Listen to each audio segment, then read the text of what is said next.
Good morning, good afternoon, or good evening. It's the Audrey Wiggins Show.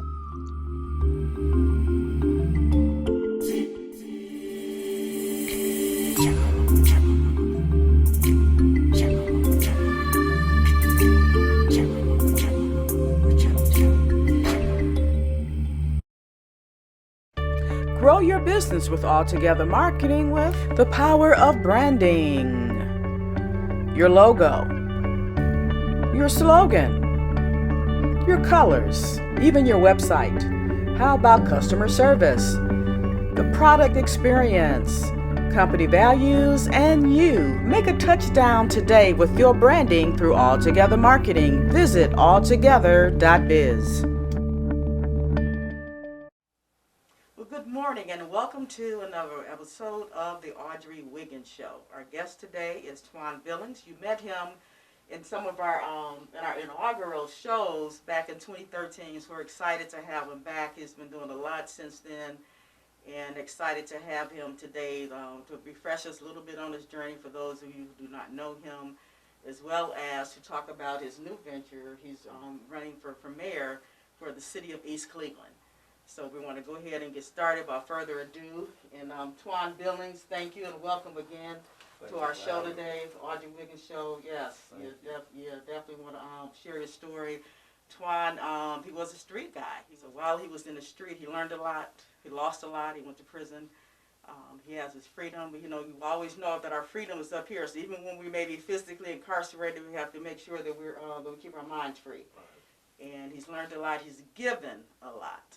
And you may want to say, the scripture talks about to whom much is given, much is required. So a lot of his life was required. I mean, you didn't go into it like that because you were in a life of crime. Of course, that wasn't your choice. I'm going to do this so I can get more on the other end. It doesn't happen like that. A lot of what we do in life, is hindsight. So we come back and we realize, okay, this is why that happened, or that happened. This time for me to give back. So I'm gonna be quiet and let you talk. Well, as you know, Twon Billinges, I was born here in Cleveland, raised in Los Angeles, and moved up here in 1983 permanently with my single mom and small family that I had up here. And, had some, troubled childhood when I stayed down in Los Angeles to moving up here in Cleveland from a lot of things that I was going through as a child. And, during the duration of that time, it added up into incarceration. So once, I learned the hard way, that this wasn't who I really am as a man. I went from being a child to being a man in the penitentiary. So, I learned a lot, and God gave me another opportunity to be back out here in society, so I made a decision to say, okay, well, if you gave me that opportunity, I was going to serve you full time and do all I can do to try and, change the things that I was involved with. And that started everything for me. Absolutely. Yes, yeah.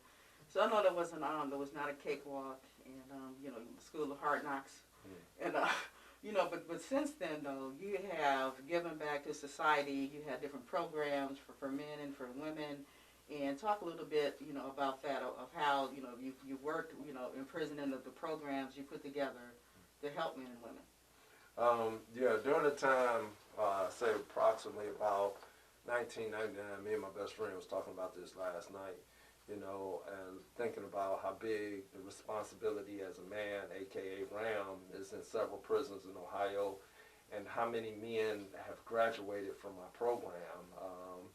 We counted a minimum of 36,000. Wow. What's the name of the program again? Responsibility as a man, aka Ram. Okay. And we totaled up approximately, and that's just cheating, but we totaled up about 36,000 from when the program first started. So these men learned CPR, AED, infant child CPR, standard first aid. They learn responsibility, interpersonal communication, self-motivation.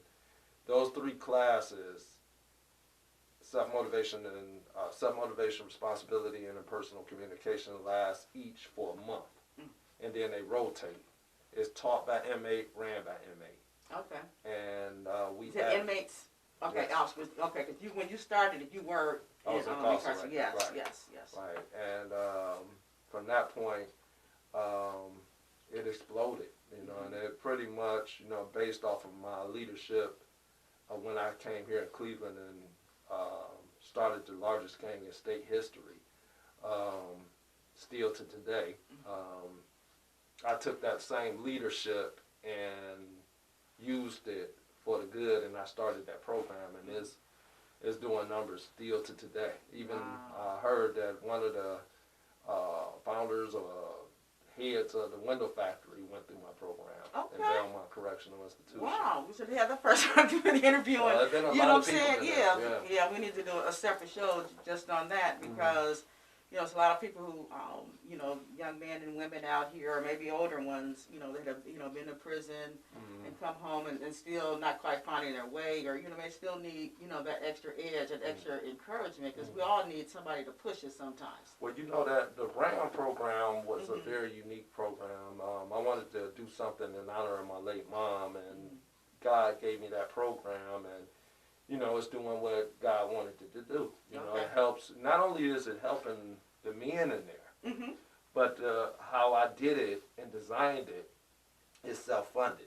Oh. So the state never seen nothing like that before. So when they came all the way from Columbus to meet me, it was like, how is it that, you know, so I looked at it that the prisons bring in money to the rural areas that the prisons is in, right? Oh, right. So the mom and pop, pizza stores and things like that. So I'm like, you know, hey, listen, this is how I negotiated it. I said, listen, we got 1,500 to 4,000 hungry men in here that haven't had this in God knows how long.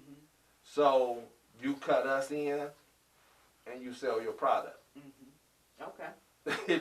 You know, so the orders were so large for them that they had to shut down for a day and work overtime to fix all the orders to bring to the prison. Wow. And it raised thousands of dollars, which RAM helped local nonprofits in the area of wherever the prison that RAM is in. It helps the local nonprofits in the area. So that's a trickle down. Exactly. Trickle up. You know, Exactly. in a very positive, positive way. Right, and then, you know, the Violence Against Women Coalition, Mothers Against Youth Violence that I started for women and for single moms. The Mothers Against Youth Violence was the first one. That was based on mothers that had kids that was in gang rivalry of each other. I brought the moms together at the table and everything because the kids ain't going to fire at the moms. You know what I'm saying? If anything, the parents going to fire at them. Right, you know what I'm saying? So, you know, I brung the mothers, you know, together, and it was an interesting concept. And then I went after the mothers that had lost their kids to violence. And that was going pretty well. And then I came up and started the Violence Against Women Coalition. And with that program, it was very interesting. I brought judges out in the community to talk to women about sexual assaults, domestic violence, stalking issues, et cetera, et cetera. And basically, it was more of an empowerment for women to be educated on how to better conduct themselves in a relationship and how to date, you know, and things to look out for in the streets. Then I added on, you know, my former counselor bodyguard. I protected a lot of national recording artists and everything. I started off as a roadie, so not only was I was a bad guy, but I was also in the music industry. Okay. You know what I'm saying? So, you know, I had the pleasure to work with a lot of professional like artists and things like that. So what I did is I took my bodyguard experience and I trained the women on defensive driving. Okay. So they get in these vehicles, these ex-police cars, and they drive and go in between cones, and I spray them in their face with water and everything. See, with us, we got maced. Okay. I had to drive limousines and stuff like that in between oh, yeah, cones. Real life then. Yeah, so, you know, we train women in that, and then we go in the streets, and, you know, I have them walking down the streets, and I have a band come down and snatch them to see how easy it is when you're walking with headphones, you know, and we was doing things like that, as well as doing financial education where you know, you want to have hidden money in case your mate picks you out. You want to have hidden money. Okay. So you can be able to, you know, go to a hotel or Yes, whatever you yes, need to do. yes. So it was a lot with those organizations, programs that I did. Okay. All right. That's And awesome. that's not, you know, to mention for children with Renadad. You know, that was an interesting program. Yeah, Renadad. Wow. You know, that was for single moms that had kids going in the wrong direction. Because a lot of times these children is, you know, they like bullies Yes. to their mothers. You know, their Mm-hmm. mom about this tall, the kid about this tall. Right, You know what I'm saying? right, And so butt whoopings don't work on him. Okay. So she got to call in reinforcements. So, you Yeah. know, I be like the smallest guy, but I'm a 7-year mixed martial art champ. Mm-hmm. But my guys is huge, big guys, and they'll come in and, you know, get the child in line, and then we go to the schools. You remember how your parents used to threaten you and say, Yep. don't make me come to school. Okay. Well, we would actually sit in class with them and everything. And Dare them to mess yeah, up. oh my God. In the whole class, they be like, oh man, is that your probation officer? Be like, shut up, or I'm going to be up on you next. And they be like, oh, I don't want you messing with me. You know, they don't want their parents finding out about the program. Right, exactly. You know, so That's awesome, Twon. I don't think I knew about that program. I think I love it. yeah, it's very interesting, and you know, I have to go into some other details about it, but I would tell you this: with Renadad, I learned that they more want children. People say they want these kids to be, you know, stop the violence between the kids. Right. But when you put a system in place to stop the violence with them, I learned that that wasn't the agenda. They wanted the kids to get locked up. Oh, wow. So they can get money from them. You know what I'm saying? And that's a whole totally different, I have to tell you about how that all worked out. But it was a beautiful program. Yeah, that's awesome. Yeah, definitely. Yeah, congratulations on that one for sure, and everyone who may have gone through it.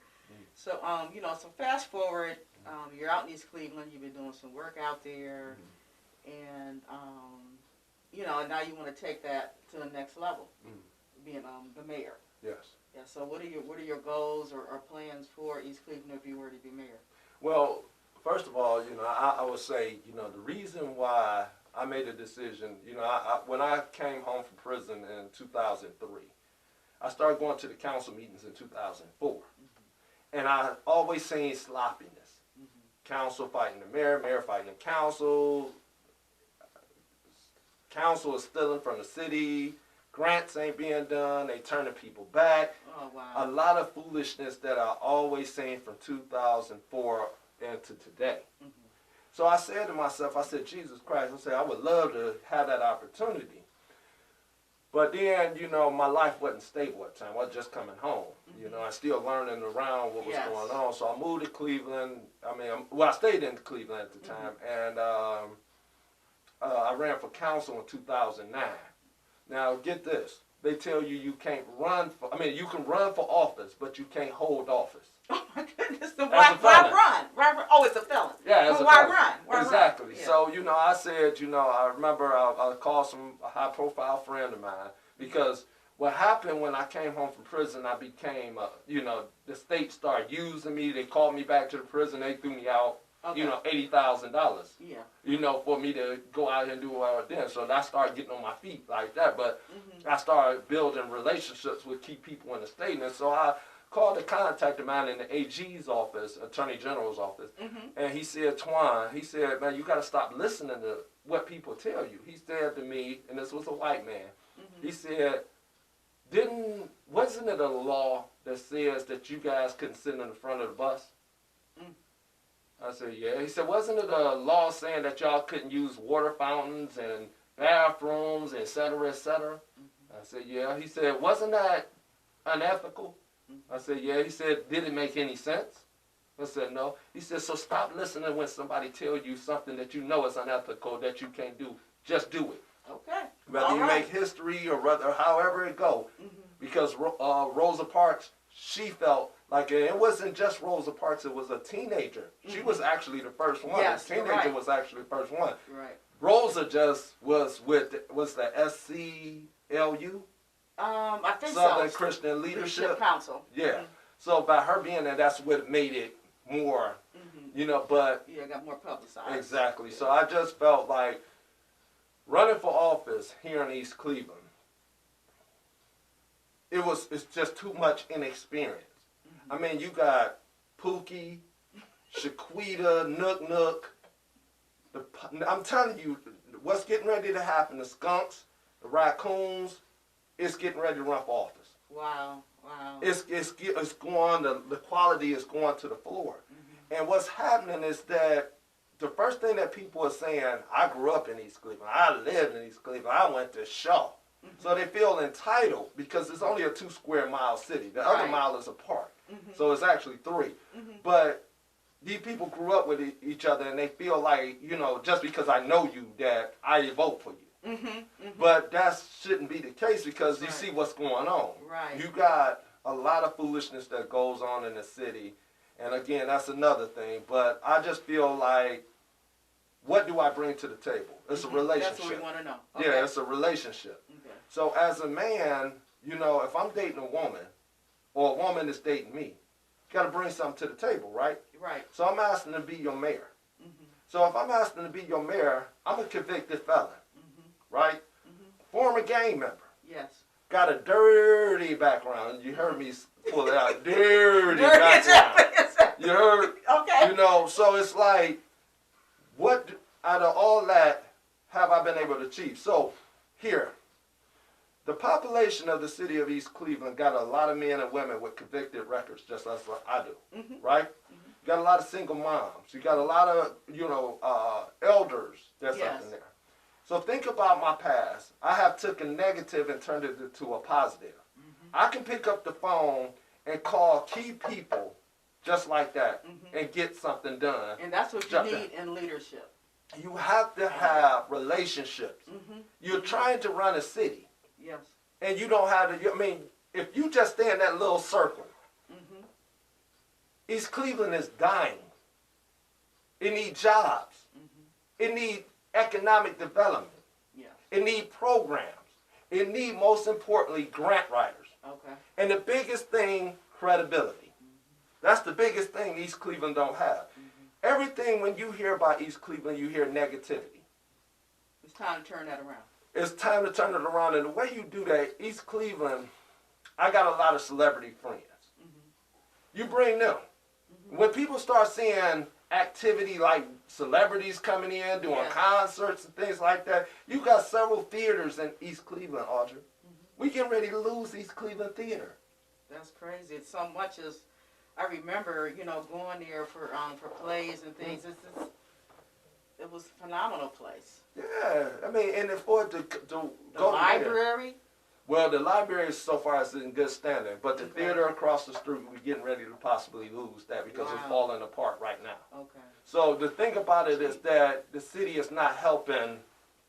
The infrastructure to keep our historical buildings and things that bring positivity to the community. I mean, everyone has experienced, you know, I lived in the city of Cleveland, but I have experienced and, you know, got benefits from going over to the East Cleveland Theater. You know, and, you know, it's through a lot of other folks. You know, people have their plays over there, local playwrights and local actors and actresses have gone through there. So it's time, you know, to turn the things around. So I want you to give us, you know, what are you running your campaign on? What are those highlights there, those bullets? Well, the bullets is, you know, number one, I plan to change East Cleveland like the way I changed my life. Okay? So some of the key things is that, you know, the image. That's the biggest thing. The law enforcement. That's the key biggest thing. East Cleveland Police Department have got the city sued. That's the biggest problem in East Cleveland right now is that's the debt. The police department. You know, and how it's being ran. The third thing is about, again, what can you bring as far as job-wise that can really help make an impact? So with the relationship that I have with people like Ron Richards of the Cleveland Foundation, Mike Benz of the former CEO of United Way, I would have these people on my transition team, you know, to help advise me. So we talking about, like I said, I would have. And you don't have to name names. Just the bullet points or you know, the organizations. That's basically what I would be focused on, you know, and start chipping away. You have to try and start finding a way to deal with city council and to deal with the whole administration there. Because if your house is not clean, nobody is not going to respect you. And that's the problem. East Cleveland don't have respect. You got a bunch of people there that has no ideal of government. They have no ideal of nonprofit administration. They have no idea. Some of them don't even own houses. So they don't own houses in East Cleveland. They don't own house, period. Okay. Some of them ain't got jobs. Okay. You know what I'm saying? Okay. So, to think about it, how can you govern a city and you don't understand the population that you're trying to serve, right? And you got people that's going to be jumping out here that lived in East Cleveland, left East Cleveland, and then all of a sudden see an opportunity and say, hey, I'm going to come back and I'm going to run for East Cleveland, but don't know even what's been going on, number one. Some people don't even live in East Cleveland, but they're going to jump in there and say, hey, you know what I'm saying, because there's nobody checking on these things. You see what I'm saying? And right now they're trying to put a jail in East Cleveland. Wow. So these type of things is just, you don't get no respect. The residents don't know about it, and they're going to take 70 people parcels. 70 people's homes away from them. So they can build a jail. So they can build a jail. And think about this. This is in the same area that they took and put that dump there. That was East Cleveland government that allowed that dump to be put there. And that's the same government that's allowing a jail opportunity to be placed there. Yes. If it wasn't that a county council person leaked it out, nobody would have never known what would have been going on over there. Yeah. They would have just been taking those people's houses because they lowered the taxes in East Cleveland, or the property taxes, purposely so they can do that. And you think about it for Indians, African Americans, and if you trying to take their properties, that's how you do it. It's a chess game. Wow. So, it's just to a point. I feel like I had a rough life. And having a rough life, I have a backbone. You can dig up dirt. I give you the dirt on me. I'm okay with it. Exactly. I'm okay with that because one thing for certain, two things for sure, you got people with degrees that got dirt. That's right. That's right. If you're looking, you're going to find dirt. You know what I'm saying? But the thing about me, I have conducted over 1,300 motivational speeches. Right. And you've been transparent about your life the whole time. So, I have no problem it's not like, you've been trying to hide this or this little thing, that's just another. No. And it's important to be transparent because that's how you're helping other people. That's how you help. If you don't tell your story, then I can't get help from your life. You got to know about the dark so you can appreciate the light. Amen. And that's the thing about it. Amen. But you got to be able to do that for the East Cleveland residents, and that's something that East Cleveland never had. They never had people that come to them and let them know what's going on in their city. You know what I'm saying? They're very underserved. And I'm not saying that up to snap of a finger that potholes going to be fixed. Buildings is going to get knocked down. It's going to take time. It's going to take time. Because you have a whole agenda of things. You talk about the streets, that's infrastructure. So there's like, you got to start, prioritize, like you said, and, and get your program. I'm not there to tell you. I'm not telling you what to do, of course. But, you're right. Yeah, it's not going to happen overnight, and people have to understand that. The thing about me is that I'm connected. Okay? And that's important. If you connect with the right people. I'm connected with the right people that I know. Okay, so for instance, my RAM program. I can bring RAM out on the streets. The Department of Rehabilitation is using my program without my consent. Yes. So I can say, hey, I licensed my program out for you. Hey, I want these guys to come out here and get all the trades that I see that's going on in East Cleveland. And turn East Cleveland into a trade school. So every problem that East Cleveland got, those are the problems that you work on. And that's how I would start, building East Cleveland through reentry. Yes. Oh, absolutely. So I'm giving these men, East Cleveland deserves a second chance. East Cleveland will be a second chance city. Right. Exactly. That's one of my Twon Billinges is the person, is the man to bring about that change. Exactly.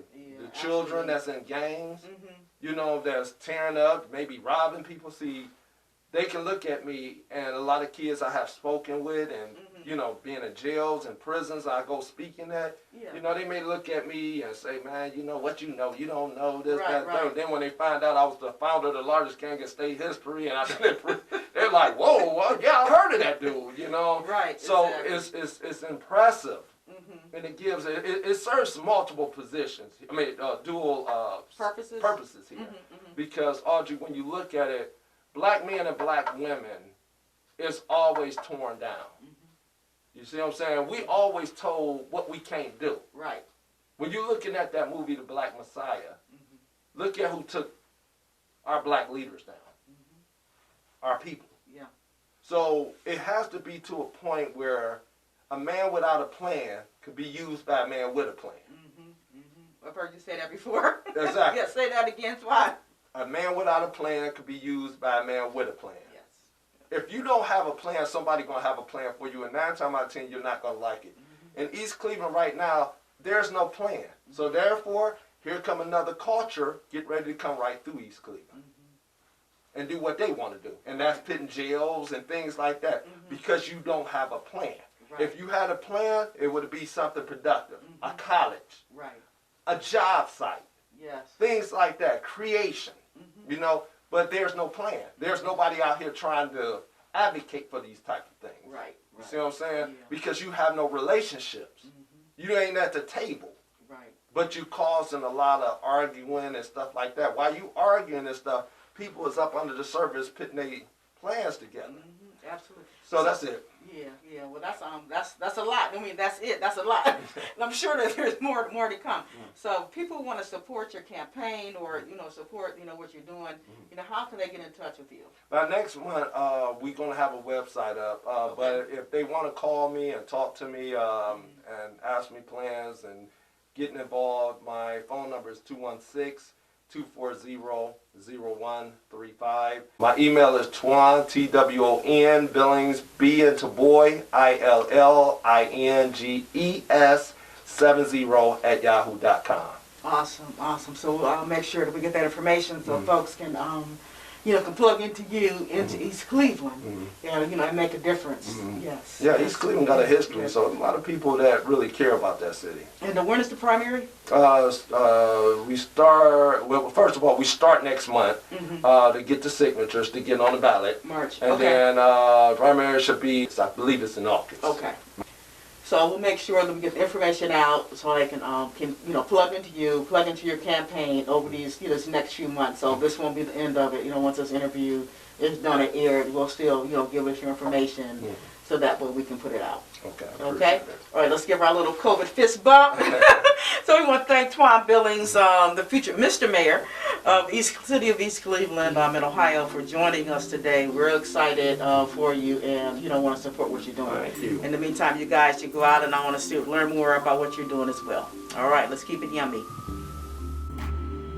To sponsor or appear on this or any of our web shows, contact studio at mwmg.tv. That's studio at mwmg.tv.